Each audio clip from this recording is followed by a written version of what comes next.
The Nike Air Max 90 Hyper Crimson is set to join the brand's fall 2025 lineup with a retail price of $135.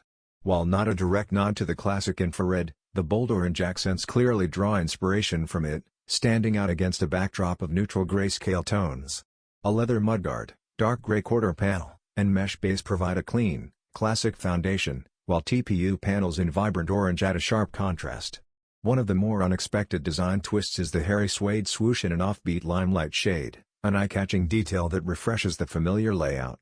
Although the Air Max 90 isn't undergoing any big bubble reinventions this year, releases like this one prove that the model continues to thrive, especially following the buzz created by the Patta collaborations. With the Air Max 95 celebrating its 30th anniversary recently, this edition helps the AM90 reclaim its spotlight in Nike's ongoing Visible Air legacy.